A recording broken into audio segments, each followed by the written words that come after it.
Riot police, we are told, have gathered at the Beverly Center right now. Thousands of screaming, pen-wielding rock fans are waiting to get autographs from the British band Depeche Mode. At one time, police say the line of teenagers stretched for about 15 blocks. Some of the die-hard fans say they camped out for days just to get a glimpse of the rock stars.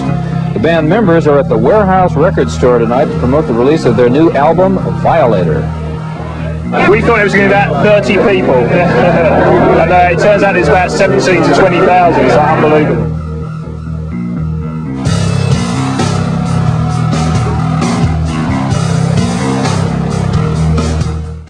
We've got this tribute album that comes out in the summer, which is really interesting because there's a lot of contemporary bands covering our songs, and that finally, so there's some good bands that have decided to cover our songs.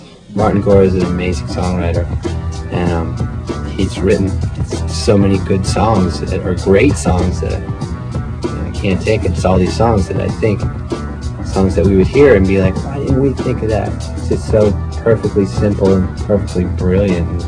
There's always like 2 or 3 songs I think on every Depeche album which are very memorable and are really well put together, and I just like stand up to any kind of interpretation, which is the sign of a good song. The reason why we did a song for this album is because primarily, obviously, we were asked, and more importantly, I really like Depeche Mode. Depeche Mode was like, we can sample things that were never meant originally to make music and come up with stuff that's, entirely new. A lot of what Depeche do is sort of based on the sounds, and it's like all the songs are tied up with the sounds, but the really, really good songs, once you take all the sounds away, the song's still there. Isn't it the greatest honour you can have, for a lot of contemporary bands to cover your songs and admit that you were an influence? That's surely the greatest honour you can have. We just kind of tried to figure out the artists that we liked, and then, just gave them a ring and see if they were into Depeche Mode, and 9 times out of 10, most of them really wanted to do it, and we let them just pick whatever song they wanted to. We kind of got such an eclectic mix of songs from, obviously their biggest songs, to songs like Shame, which Self did, and Monument, which Gus did, which are very obscure tracks compared to what people would pick, but we weren't like, oh, we have to have this song or that song. As far as I was concerned, it's just about getting the right artists and let them express what Depeche Mode means to them. The interesting thing about it is it's a lot of alternative rock bands, so it's not particularly electronic based. It's like coming from this American alternative rock angle, which we've been a great influence on. What makes this tribute album as good as it is that most of the bands on there aren't trying to sound like Depeche. They're actually trying to sound like themselves, doing Depeche songs, and that's why it works. It's quite a wide spectrum of bands as well, at the top end, like, Smashing Pumpkins have done one, and The Cure. For me, it was a straight choice between World of My Eyes and Try Walking in My Shoes, because they were my 2 favourite songs, really. And I thought that they would, both those songs, I could kind of get into them lyrically, and I thought they would suit my voice, and I thought I could do an interpretation that would sort of at least throw another light on the song. And I went for World of My Eyes in the end because it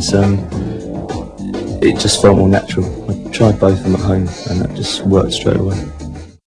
I particularly like the Smashing Pumpkins version, Never Let Me Down, because it's kind of like the opposite of what you'd expect the Pumpkins to do with it. I actually like their version a lot better now. Billy Corgan recorded it in 1993, and it's just, classic Pumpkins form. Locust is a band. They're signed to R&S Records in the UK out of Belgium, and they're super cool. They have an album out. It's not out in America. The unique thing about what they did is they did Master and Servant, and when Depeche Mode put out their single for Master and Servant, I guess they did an A-side and a B-side, and it was a submissive mix and a dominant mix. So when Mark Van Owen turned in his version, he did a submissive and a dominant mix. So he's a big Depeche Mode fan, and it turned out really cool. It's kind of that we used the, I guess it would be the submissive mix, which is kind of like loungy, and it's very ironic because it's a lounge style with a duet, man and a woman talking about let's play Master and Servant. So it's cool. Depeche Mode was a band that when David and I really first got together that inspired us to make music. I mean, it inspired us to make music to try and write good songs, but at the same time not worry about it being guitar, bass, drums, or whatever.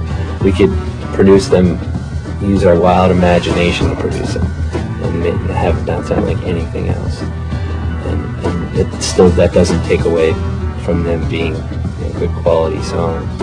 And just listen to it and enjoy it, I think is our ultimate goal. If we can turn people onto some of the bands that are on the record that they might not know about, or if we can turn people onto maybe, how good the songwriting was of Depeche Mode that might not know.